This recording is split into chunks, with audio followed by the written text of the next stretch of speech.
Shut up and sit down.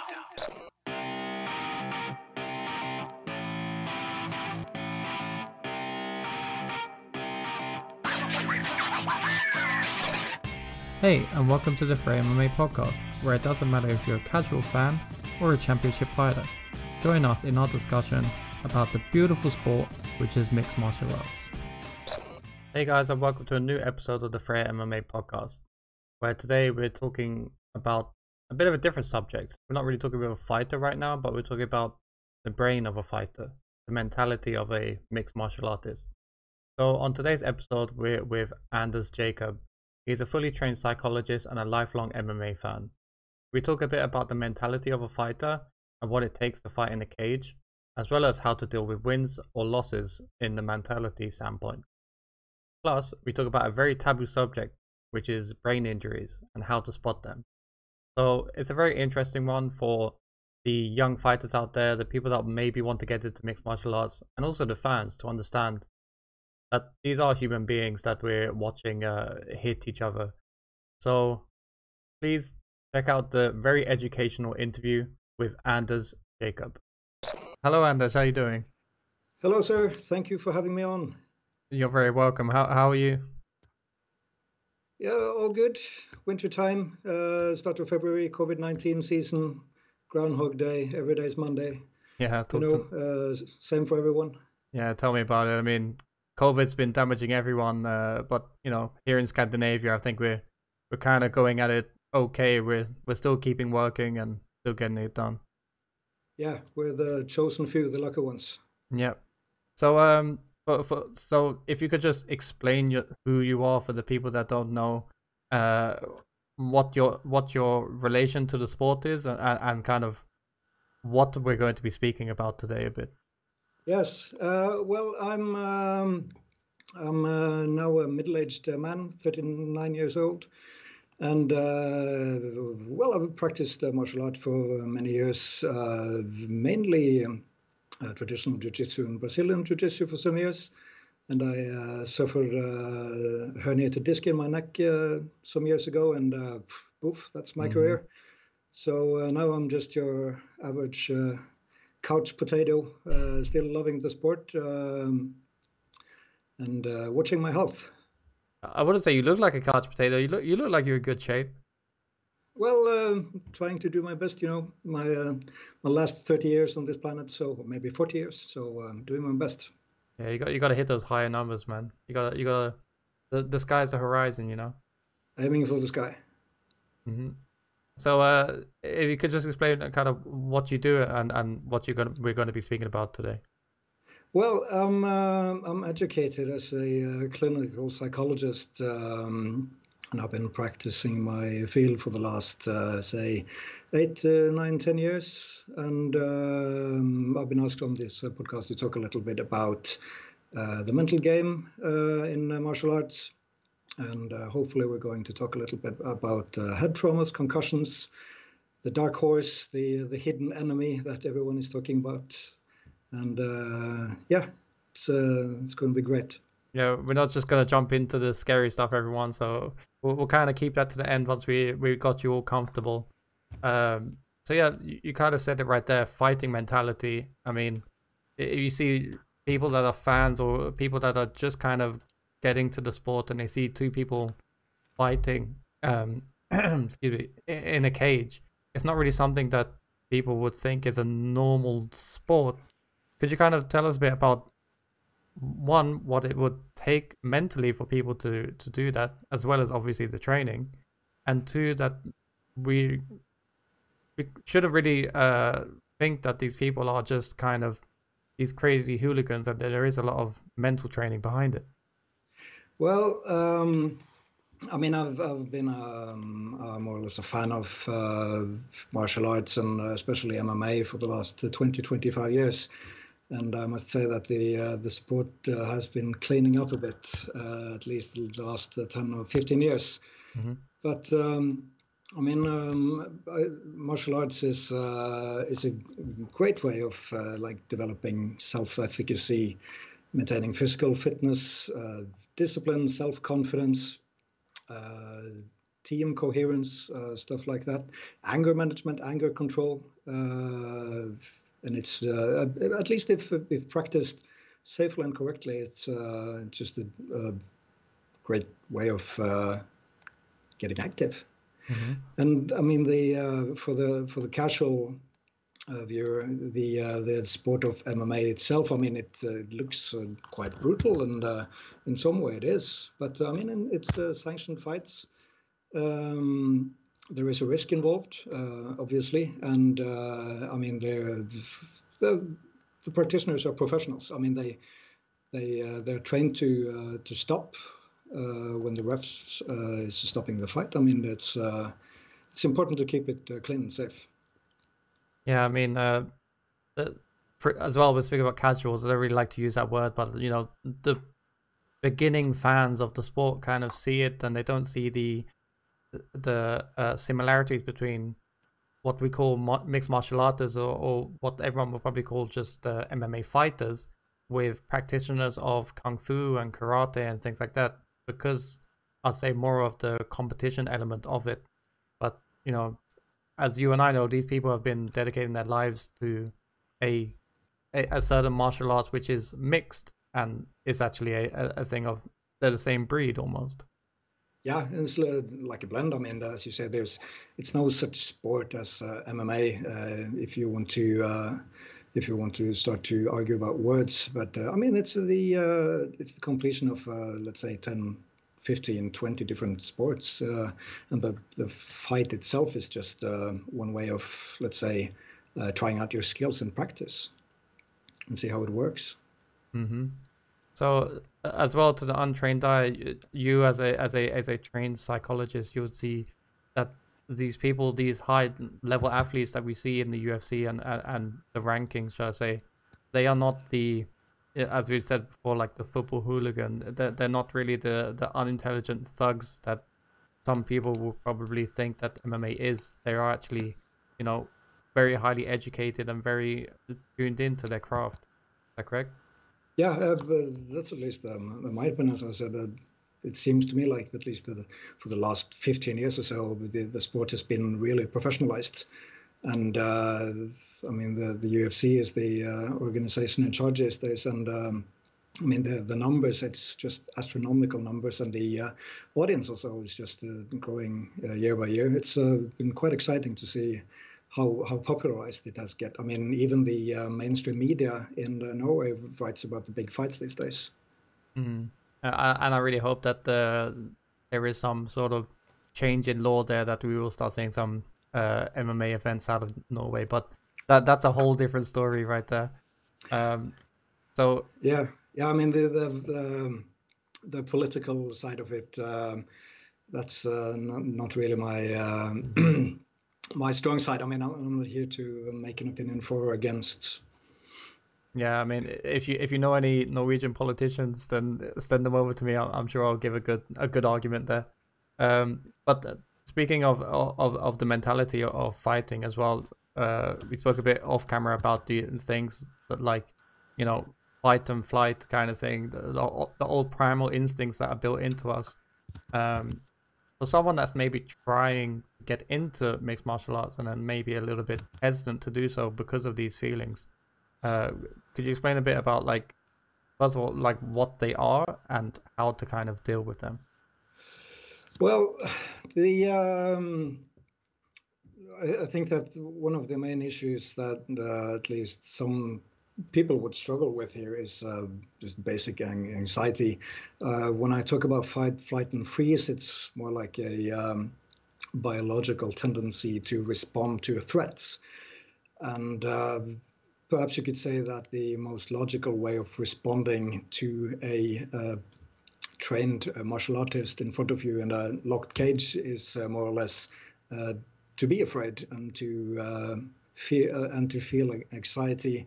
So the trick is here that to be trained enough to be comfortable with being uncomfortable, if you know what I mean. Mm-hmm. I mean, anxiety is a feeling. I mean, it's a signal to the brain, emotions included, that something dangerous is about to happen. But I mean, still, it's just an emotion. It's the same as with being afraid of heights. I think that most people would feel pretty uncomfortable when they look down from a 15-story building, and they really feel the unpleasantness. But it's just an emotion. I mean, your feet are still planted on the ground, and if that fear is overwhelming to you and it's actually hampering your way of living your daily life, then maybe that's something that should be paid a little bit more attention to.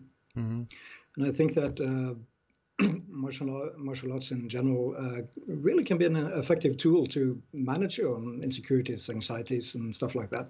I think it truly can build self-confidence for many people, perhaps most people. Yeah, I can see the resemblance of, people that do have fears and phobias and they end up conquering their fears. I guess with mixed martial arts, because it's such a bare sport, you really are going out there and bearing all, in what other sports the two guys fight in barely any clothing kind of thing, and who's looking bigger than the other and who's getting the better shots kind of thing. So with a thing like anxiety, which I'm sure affects almost every human being, it must be a really good factor to be able to kind of not only do it and get through it, but also maybe to win as well.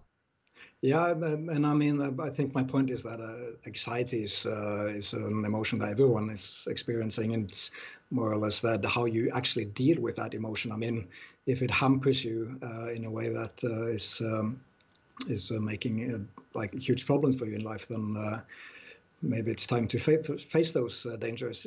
I mean, most people have at least a slight phobia or anxiety towards snakes and spiders and stuff like that. But at least up here in Scandinavia, the spiders aren't dangerous. And basically there's one snake that is actually dangerous. So it's an irrational anxiety. But most people don't have, this doesn't affect them in daily life. But there are many people that are perhaps more afraid of things than they actually should be.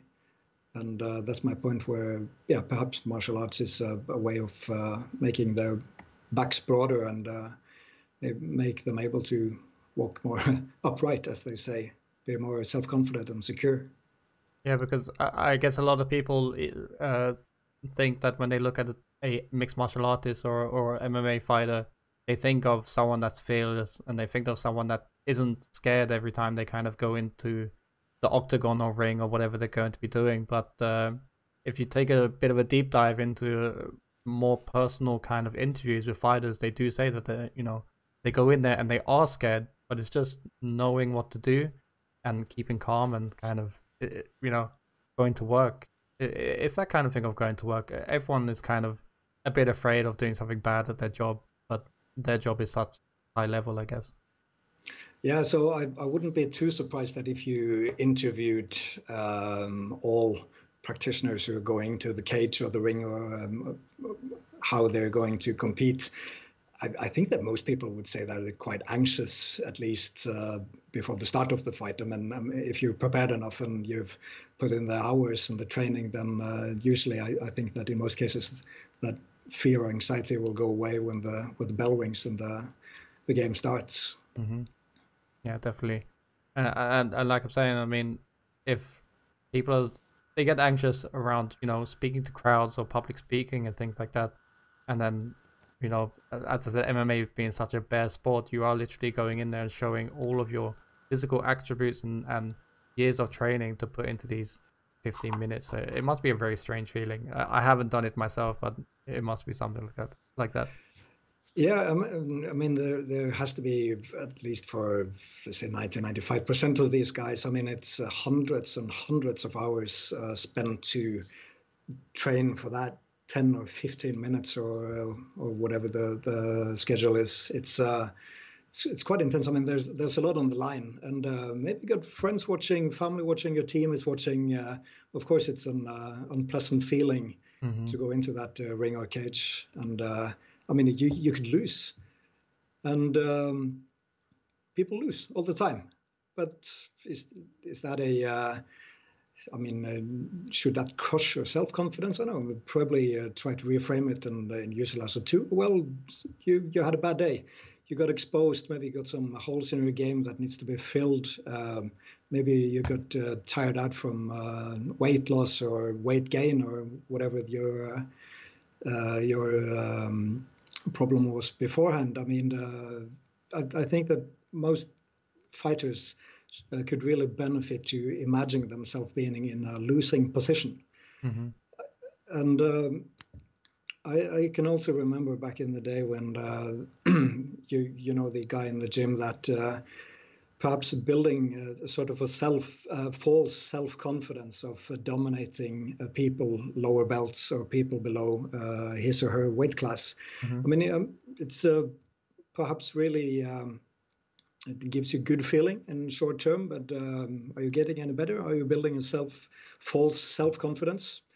Maybe you should aim a little bit higher, and then you will be a little bit more secure when fight day comes.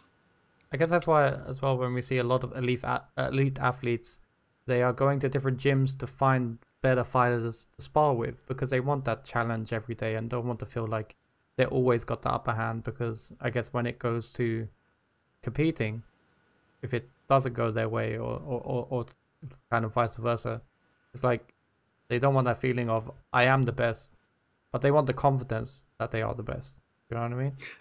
Yeah, I truly hope that at least people would, I mean, learn themselves to think that way. I think that's a much better way of building your own self-confidence. And then you have to expose yourself. I mean, you can't just hide away and scaffold sort of a air castle or something like that around you. You really need to put it on the line. Mm-hmm. And losing, I mean, getting tapped, it's not that bad now, is it? It's the way we learn. Yeah, definitely. And another factor that I guess is happening in the elite level of MMA is fans. I mean, the social media is so interactive now. The fans can kind of get to MMA fighters very easily, and it's not always good publicity when it comes to MMA fighters. You know, you get losses, you get knocked out, you get, you know, you tap kind of thing, which, you know, you being a BJJ practitioner, you can kind of see that tapping isn't exactly quitting. It's knowing when the end is, kind of thing. There's a kind of thing of also having the confidence to overlook all of the hundreds or thousands of people saying that you're over, kind of thing. Yeah, I mean, it's not your day. I mean, if you don't tap, at least in my opinion, I mean, you're probably doing the right thing. I know there's practitioners out there who think that is probably the worst thing you can do. I mean, honor losing face and stuff like that. But Mm-hmm. I mean, ripping your elbow joint into, I don't see how that can really build your confidence or. Doesn't sound like a good idea. Well, at least not to me. I mean, people can do whatever they want to, but look at me, an old middle-aged man. I didn't tap to a neck crank, and here I am with the herniated disc 15 years later. So that's pretty much my mistake, and I hope that people don't repeat that. Yeah, definitely. We got the history there for you now as well. So as well, speaking about MMA fighters and the amount of focus that it must take to keep calm in these situations, and like you're saying, thrive in the discomfort of the sport. If there is what people like to call learning difficulties, but I wouldn't really call them learning difficulties, but hindrances, shall I say, like attention deficit disorder and things like that, that is very focal problems. Would you say that you'd see that in a lot of MMA fighters? Well, I'm not too big of a fan of like remotely discussing other people's mental health that I don't examine professionally, obviously. But I know that there's at least some people with so-called ADHD that had really benefited from martial arts and like MMA, BJJ, and stuff like that. Probably a lot of reasons for that, but. I mean, ADHD is a neurodevelopmental disorder. Sorry, English is not my first language.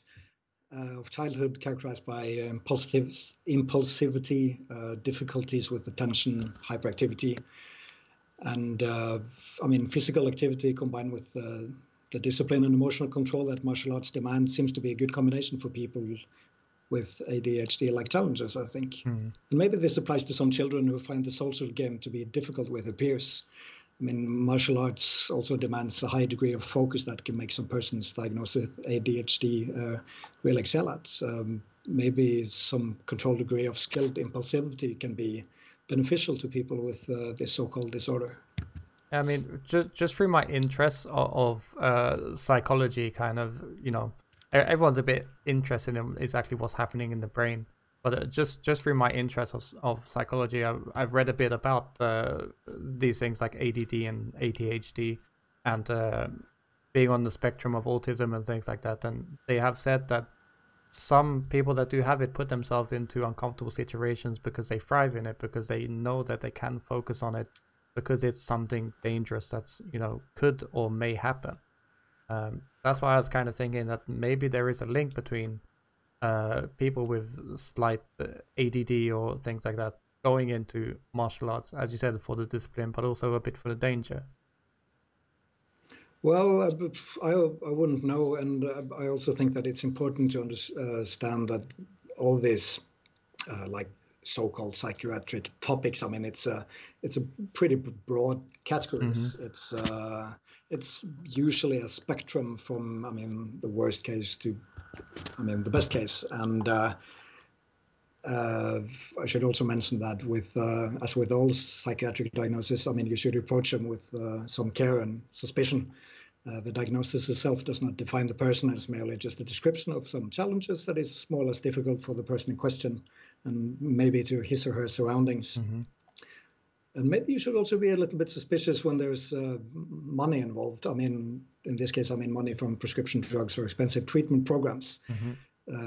Probably more a problem in the United States, but most likely a subject of importance here in Europe and elsewhere. I mean, the diagnosis in general should at least benefit the person involved to some degree. Otherwise, it makes things complicated and raises a question of who's getting their problem fixed in the first place. Yeah, exactly. I mean, like you say, like focal medicines or medicines that may help with focus, or that's kind of similar to, I guess, you know, performance enhancing kind of thing, wouldn't it? I mean, if someone can focus more than the other person while in a cage, I guess there is a benefit there. Yeah, well, performance enhancers has always been the taboo subject of well, sports in general, and at least in martial art, everyone knows it's out there, but not so many people want to discuss it, and I can understand why. It's a touchy subject. Definitely. So if we could go to a different kind of side of it, and the kind of thing of, let's say a fighter is, you know, confident, he's ready for a fight, he goes in there, he does a good performance, a bad performance, not really sure, but he ends up losing in the fight. Then going away from the arena or school hall or wherever it is, kind of thing, now with the kind of burden that he's lost and not really sure if he wants to continue, not really sure how he feels going back to the gym and things like that. How important would you say that, you know, the mental side of things of picking yourself back up from losing and you know, being on your competitive side, obviously everyone wants to do their best, but having the feeling of, okay, maybe I didn't do my best this time, but actually getting back to the gym and, as you say, fix those holes that you kind of see? Well, probably I think maybe perhaps the psychological part here is the most important thing that you actually can discuss. I mean, if you haven't mentally prepared yourself, that there is a pretty fair chance that you're going to lose, then will probably come as a shock to you. And I think you should probably put some preparation in advance. I mean, like, to tell you that you shouldn't define yourself at your lowest point. It's like everyone has, of course, embarrassed themselves from time to time, and this should definitely not be the defining moment of your life or your career, or however you want to frame it. But I mean, you should learn from those mistakes and perhaps correct them so you want to counter them again. And maybe it's a bit difficult in MMA. It's a bit different because there's actually a real danger in going into a fight and losing over and over and over. Mm-hmm. I mean, you receive punishment. It's a head trauma. It's dangerous. So maybe this shouldn't be a hobby that you should pursue for many years. If you keep losing and keep taking punishment, Yeah, then you will perhaps suffer long-term consequences. it's not like a football team that you've joined and then you never win a game kind of thing. It is actually putting your body through everything like that. Would you say that in cases like that, I guess their coaches or their gyms may be a bit to blame, that, you know, they don't say kind of, you know, maybe this isn't your thing to be competing. Like there are, I guess, a lot of practitioners of mixed martial artists that have never competed as well. So like it's not for everyone to actually be on the competition side. Well, it depends on perhaps on the level of competition. I think that competition could be beneficial for many people because I mean you have a goal, a very defined goal that you're working against. That could be really good for motivation for most people. At least it is to me. Mm-hmm. If I'm working towards something, then I will probably put in the extra effort to perform at my best. But it's a little bit different in the sport of boxing and MMA, I think. To go on a serious losing streak, fight after fight after fight, it's could be really dangerous, long-term consequences. So it's a bit different. So let's say a random MMA fighter comes to you and says, I've lost 2 fights in a row and I'm having trouble kind of getting back to the gym and building my confidence back up. What kind of tips would you give that person? Well, it depends on perhaps on his motivation for doing the sport in the first place. I mean, what is his motivation or his or her motivation to win or lose or to compete in the first place? I mean, what are you trying to prove and to whom? That's a question that I think we should all ask ourselves from time to time.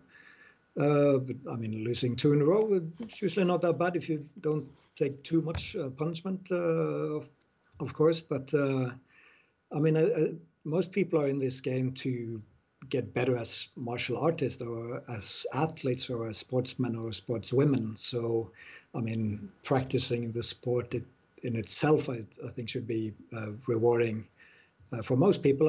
Most people aren't professionals. There's a lot of amateurs and professionals out there, but the professional segment of this population is not that big. Maybe you can get a bit deluded when you watch the UFC and the big stars. There is perhaps a 0.1% that actually make a good amount of money. Most people that I know that have been competing in MMA is fighting for like 500 euros or 1,000 euros. It's more the challenge itself or the feeling of team coherence and a challenge. And yeah, it's a different motivation. Most people are amateur sportsmen and that's good for them. What do you think about this trend of, well, I'm not really sure if it's a trend, but it's something that is at least spoke about a bit that more, about MMA fighters or other combat sports athletes or even sportsmen getting mental coaching when training and going into fights. Is it a thing that, would you say, that is beneficial for these people, or is it one of these like money taking scams kind of thing? Depends on the teacher, as it usually does. But I think that you can. I think that you can, if you learn some good skills, then perhaps these skills can be applied to other things than just the practice of sports, and vice versa. Obviously, I think that the motivation and I mean, getting acquainted with your own emotions and your own reactions and how you take the ups and downs of life is a good experience for everyone. And you can get it in martial arts, you can get it in the gym, you can get it on doing horseback riding or try new sports for that matter. Go get the challenge and building yourself up, get diverse. If you get good at different types of things, then you will get better in other types of things. It's a way of experiencing life and developing yourself, I think. Yeah. So give it a shot, right? You know, it might be for you, it might not be for you. Absolutely. So we'll get onto the bit of the scary subject now. As you said, head trauma in MMA, especially, you know, the fans love to see a knockout. They love to see someone kind of getting hit and knocked down and getting back up, but they don't really think about the side effects from it or what is actually happening. So if you could speak a little bit about that, and then I guess I'll have a million questions after. Yeah, I mean, this is a really huge subject, and first of all, I would like to remind people that I'm not a doctor, I'm not a neurologist. This is a topic that's pretty far away from my day-to-day occupation, but I mean, I understand the basics pretty well, and at least some of the practical implications. And I've been interested in head injuries for many years. I mean, there's a lot of sports that has major injuries. Many people have probably watched the NFL, ice hockey, rugby. The list goes on, where the athlete is taking hits, quite hard hits, to the head. I remember the last UFC in January where Max Holloway had his fight, and I think he landed close to some 500 shots. Yeah, it was crazy. Against Kelvin Qatar, and many of them was to the head, and that can't be good now, can it? No, exactly. And like a lot of people would argue to the referee to stop that fight as well. Yeah, and I'm not taking a moral stance or a political stance here either, but I think that at least most of the casual viewers and the practitioners of martial arts, BJJ boxing and so on, has recognized that taking hits to the head repeatedly is probably not a good idea. And I guess as a fan as well, you know, you kind of, let's give Max Holloway as the example here. So you watch the fight, and it's a 5-round all-out war. Okay, not really a war, but it's very one-sided on Max Holloway's part. And you see Calvin Kattar at the end. He kind of stands there to not get his hand raised and everything. But then we see the show ending. We see the curtain come down and nothing else. From the standpoint of the fighter, he then has to go home and maybe have headaches for the next 2 days. Maybe, you know, go and get checked up and not be able to go straight to sleep or anything like that. I mean, it's a lot of that the fans don't see that I guess someone that has kind of been interested and looking at head trauma can understand. Yeah, well, to me, the knockouts and the so-called one-sided beatings gives me more and more of a bitter taste in my mouth. I have to admit. On one side, I mean, you can call it exciting, and I think that many people find it exciting. But there's a brain inside this skull, a brain that is responsible for all our actions and all the delicate stuff that goes on from second to second, and it's. The brain is an extremely complicated organ that is very vulnerable to shaking and hits. I mean, it's soft tissue inside. I mean, the cranium serves as a helmet to the brain, but the brain is surrounded by a small amount of liquid, which allows the brain to slightly move when the head is accelerated. The downside is that the cranium has several sharp edges, and as the brain is oscillated from the rotary forces, the brain takes damage from the rubbing and hits against the cranium. And many people, of course, including myself, has experienced concussions And a concussion is a type of traumatic brain injury caused by a hit or a blow or bump either to the body or to the head. And the symptoms can last for days, weeks, or months, and it includes like stuff like headaches, dizziness, concentration problems, sensitivity to light, sound, nausea, memory loss, perhaps unusual behavior in some cases. And if you return to the gym after you have suffered a concussion without the symptoms being cleared, you're at risk for lengthening the symptoms of the concussion for even weeks, months, or perhaps years in some cases. And it's I think fighters need to be educated about this. It's not something to be taken lightly. Your brain is going to follow you for the next 30, 40, 50 years or so. Mm-hmm.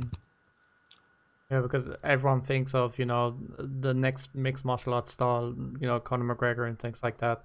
But you don't want to see these people start to deteriorate, especially with the mind kind of thing.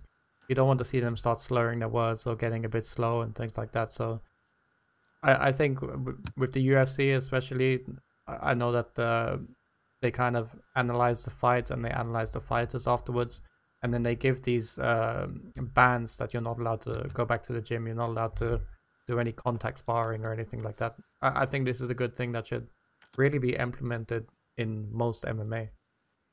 Well, it seems like that. I mean, but the if you, I mean, the other side of the coin is that the athletes here are probably missing out on in some cases huge amounts of money. Mm-hmm. So there's this incentive that is, well, not to use the strongest words here, but it's a bit perverse. I mean, people are providing for the family, they got bills to pay, and there's not exactly an insurance that protects them from inactivity. I mean, if I'm sick tomorrow, then I will get sick leave money from the welfare system here in Scandinavia. Thank God, it's a great system. But if you're a professional athlete, it's a bit different. And that was one of the biggest issues with the lawsuit, the class action suit in the NFL some years ago, where many of the players said that if they told the coaches or the team or whatever that they had symptoms of a concussion that happens after a hit on the field, they wouldn't get their place at the team for the next week or months. And Which perhaps means no pay. that was, yeah, I mean, it's no payday. That has huge consequences. And yeah, it's. I hope that the systems and the organizations can be a bit more empathetic to the athletes here and really acknowledge that having a knockout or a bad concussion is not good for you. And perhaps the take-home message here, not to make it too complicated, that it seems like the concussion is not a good thing, but the repeated subconcussive trauma to the brain over time likely is a disposition for the development of the now infamous, famous disease of CTE, chronic traumatic encephalopathy. And I remember an interview with Mr. Wanderlei Silva some years ago in bloodyelbow.com where he said that he had been on a lecture or something like that, where a neurologist had been talking about symptoms of chronic traumatic encephalopathy, CTE, and he had something like 9 out of 10 symptoms, Oh, wow. which is mood swings, impulsive behavior, dementia, like memory problems. And the really dangerous and scary aspect here is that with CTE, the disease is progressive, so you get gradually worse over time, and the symptoms sometimes don't show perhaps after 5, 10, 15 years after the onset of the disease. But there's not enough knowledge and science on this subject. I mean, it really got mainstream attention some 10, 15 years ago, especially with the NFL, where a lot of players or former players starting to develop huge problems in their 40s or 50s. People all of a sudden got reckless, had anger outbursts, started having addictive behavior, substance abuse, alcohol abuse, and it was just a changing personality. It was driving in their car and didn't know where they were, what they were going to do.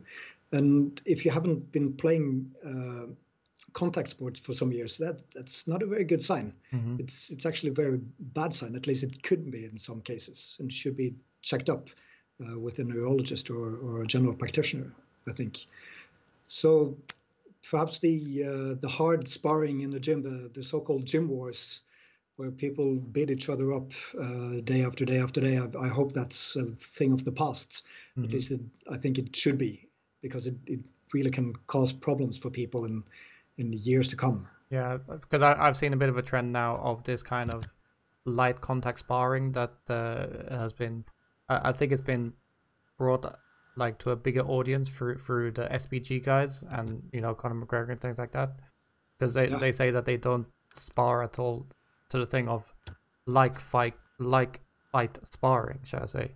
But the sad truth is as well that a lot of these people, say Vanderlei Silva, for example, they could hear that they may have something, that is diagnosable and may have something that could be quite harmful, but yet they feel like they can't really do anything else.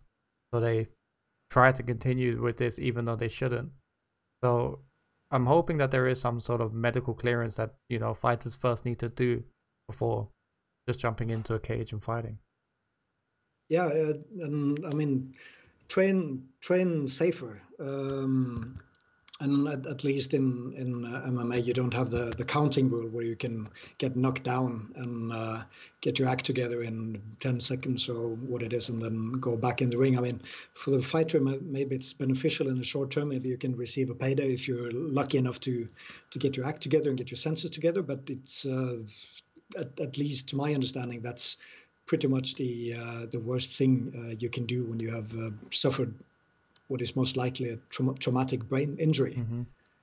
Yeah, so a lot of it is in the hands of the referee as well. I mean, I really do take my hat off to those guys that are in there and making sure that the fighters are as safe as possible in this, what some would call, such brutal sport.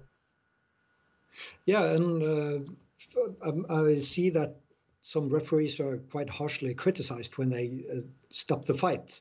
When you, for instance, have a fighter that has been receiving a one-sided beating for, let's say, 5 or 10 minutes.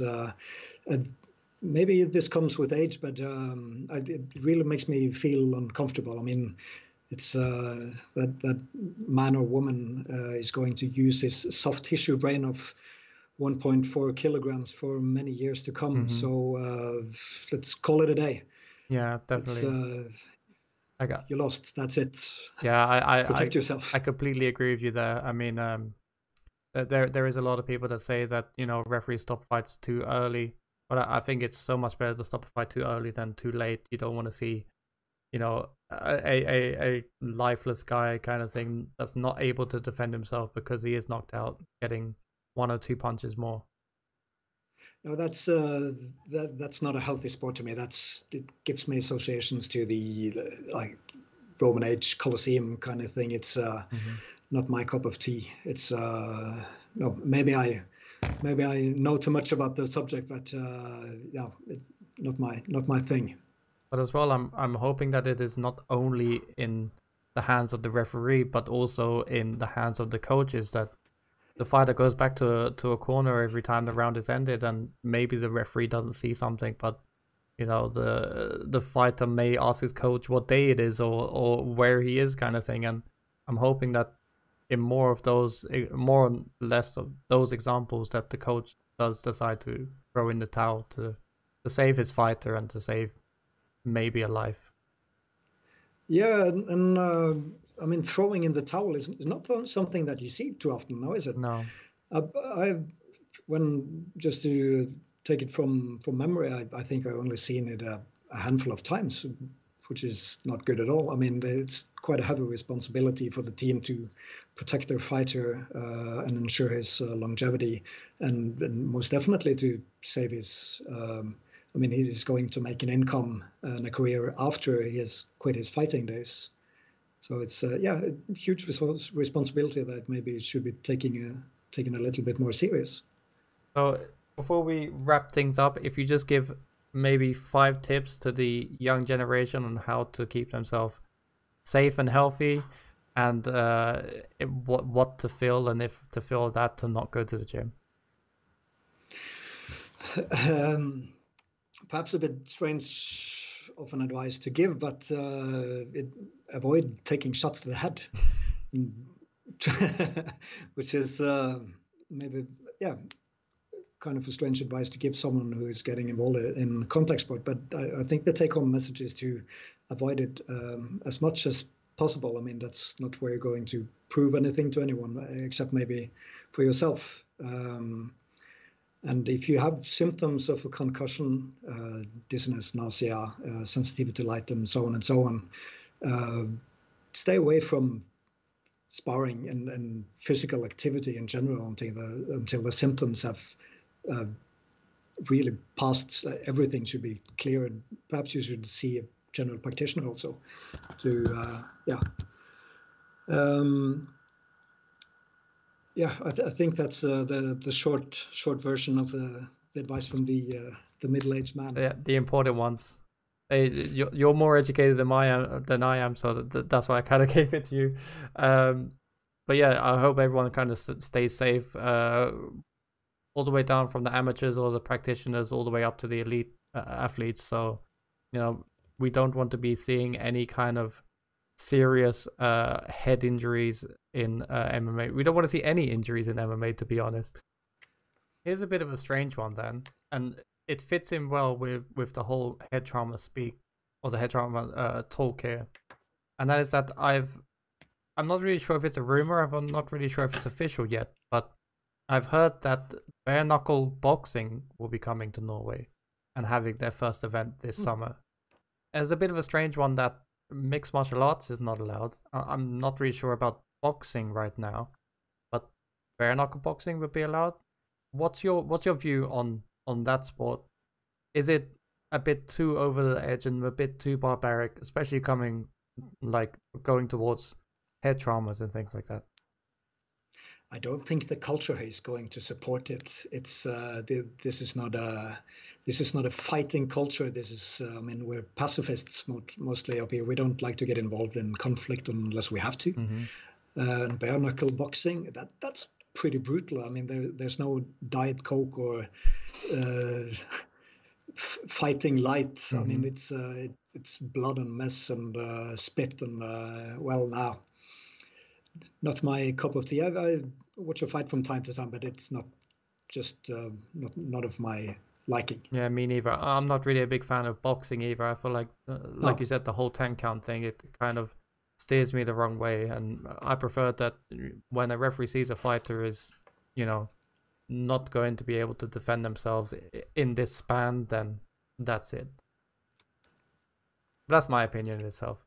Yeah. But again, I want to thank you for your time. You've educated, hopefully, millions of people that's watching this podcast. But yeah, like the 200 people watching. Thank you for your time. And I guess, do you have an Instagram or anything where people can follow you?